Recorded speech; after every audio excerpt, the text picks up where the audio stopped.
Bismillahirrahmanirrahim. Assalamualaikum warahmatullahi wabarakatuh. Kita ketemu lagi di dalam sesi baca kutipan saya yang berjudul Buku untuk Peradaban. Beberapa waktu lalu saya menonton sebuah film yang berjudul The Book of Eli yang disutradarai oleh sutradara kembar Albert dan Alan Hughes. Background film tersebut menggambarkan sebuah keadaan pasca perang besar di bumi yang disetting dengan menggunakan warna jingga yang sangat mendominasi film tersebut. Efek sepia dan jingga tersebut cukup membantu para penonton larut dalam suasana pasca perang dunia yang digambarkan sekitar tahun 2034. Special effect film tersebut juga menurut saya cukup luar biasa, menarik, setidaknya untuk penonton awam seperti saya. Ellie diperankan oleh Denzel Washington. Ini juga seorang artis idola saya. Dalam film tersebut, dia menjadi seorang pengembara buta yang berjalan dari timur ke barat. Ellie bukanlah seorang yang berjalan dengan tangan meraba-raba seperti orang buta pada lazimnya. Dia justru berjalan dengan menggunakan kacamata hitam, berjaket tebal, menyandang ransel, bersepatu boot, dan berjalan layaknya tidak seperti orang buta. Ellie bahkan mampu menembak dengan tepat setiap sasaran yang dibidiknya. Kemampuan tersebut dimiliki setelah dia mengasah kemampuannya sekitar 30 tahun.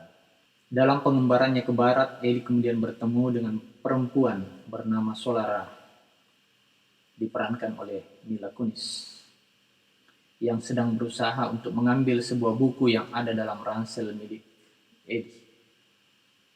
Ternyata buku itulah yang menjadi alasan utama Ellie melakukan pengembaraan dengan berjalan ke arah barat selama lebih dari 30 tahun. Usaha untuk mempertahankan buku tersebut selanjutnya menyebabkan Ellie terkadang menyakiti atau bahkan membunuh siapa saja yang berusaha merebut buku itu dari tangannya.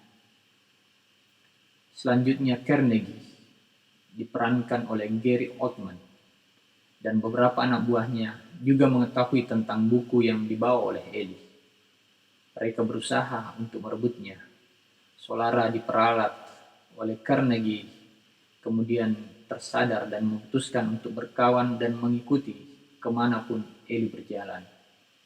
Ellie dan Solara kemudian berhasil ditemukan oleh Carnegie dan anak buahnya. Solara ditangkap, Ellie ditembak, dan buku yang ada di dalam ransel milik Ellie pun dirampas oleh Carnegie, yang selanjutnya meminta bantuan seorang ahli kunci untuk membuka gembok buku tersebut. Setelah sekian lama, akhirnya buku tersebut berhasil dibuka. Namun betapa terkejutnya Carnegie, karena huruf-huruf yang ada di dalam buku itu ternyata adalah huruf Braille, huruf yang hanya bisa dibaca oleh orang-orang buta. Melalui sebuah aksi heroik, Solara kemudian berhasil meloloskan diri dan kembali ke tempat Ellie ditembak. Solara berhasil menyusul Ellie yang tetap berjalan ke barat dengan menahan luka bekas tembakan di perutnya. Mereka berdua pun berjuang dan akhirnya berhasil sampai di tempat tujuan. Tempat tujuan mereka di barat adalah sebuah gedung perpustakaan yang melakukan preservasi dan konservasi terhadap buku-buku yang masih tersisa setelah Perang Dunia tersebut. Lalu bagaimana dengan buku milik Ellie? Bukankah buku tersebut berhasil direbut oleh Carnegie, sehingga tidak lagi ada buku yang dibawa Ellie dan Solara ke perpustakaan di barat itu? Ternyata Ellie tidak hanya berjalan dan berjuang untuk mempertahankan dirinya dan bukunya selama 30 tahun. Namun Ellie juga membaca dan menghafalkan isi dari buku tersebut. Ellie kemudian meminta seseorang untuk menuliskan hafalannya tersebut dalam beberapa lembar kertas. Proses penulisan kembali dilakukan oleh seorang juru tulis yang disaksikan oleh Solara. Ellie kemudian meninggal dunia ketika seluruh hafalannya telah ditulis dan dialih mediakan menjadi sebuah buku baru. Buku milik Ellie yang direbut oleh Carnegie lalu berhasil dibukukan kembali melalui proses hafalan Ellie sendiri. Ternyata adalah sebuah kitab Injil yang disebut oleh Ellie dengan King James Bible.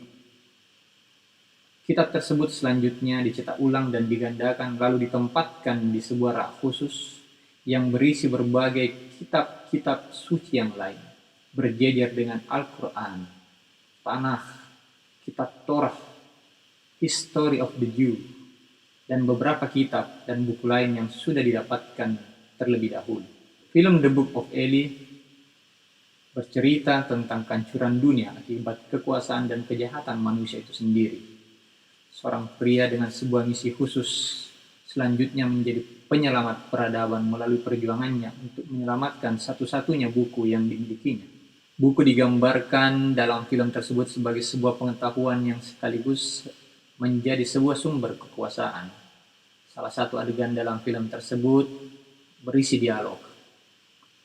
"Apa kamu suka membaca buku?" tanya Carnegie. Eli menjawab, "Saya membaca setiap hari." Carnegie kemudian berkata lagi, "Hanya orang-orang seperti kita yang suka membaca buku yang akan menentukan masa depan." Eli dan Carnegie adalah manusia yang hidup sebelum dan sesudah perang. Mereka berdua mengetahui sebuah peradaban manusia sebelumnya yang hidup dalam struktur yang harmonis. Mereka berdua mengetahui kekuatan buku-buku serta kitab-kitab suci yang berisi tentang norma, aturan hidup, tradisi, kebudayaan, serta sejumlah informasi lainnya yang selanjutnya mengantar manusia untuk hidup secara lebih beradab di dalam setiap komunitasnya. Buku adalah gabungan dari beberapa lembar kertas yang dijilid menjadi satu.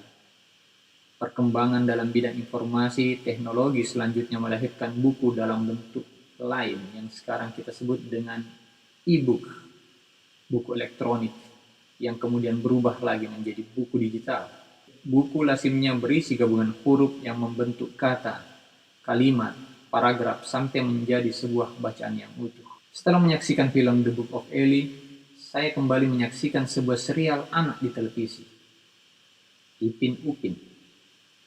Episodenya merupakan sebuah episode ulangan di mana sebuah perpustakaan keliling yang di Malaysia disebut dengan perpustakaan bergerak mengunjungi sekolah Ipin Upin. Seluruh anak di sekolah tersebut kemudian meminjam buku dengan jangka waktu yang telah ditentukan.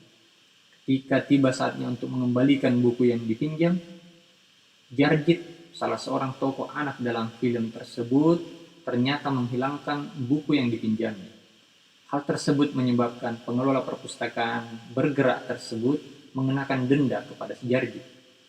Wajar jika sebuah buku hilang, bukankah sebuah peradaban juga akan ikut hilang dengan sendirinya? Seperti itulah realita buku, sebuah media untuk menuangkan berbagai gagasan dan ide. Buku juga menjadi media penghubung antara penulis dengan pembaca. Sebagian orang menempatkan buku sebagai simbol pengetahuan, ilmu, atau bahkan menjadi makrifat. Sementara sebagian orang yang lain masih menempatkan buku sebagai simbol sok pintar, sok baca, sok sekolah, dan lain sebagainya.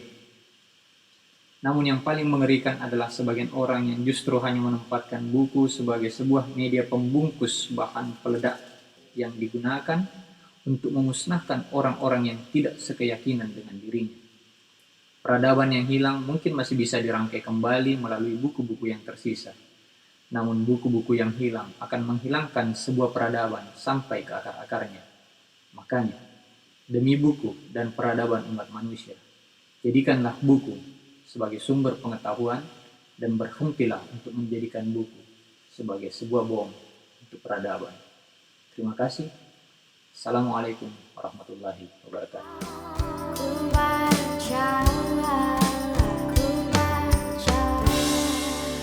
baca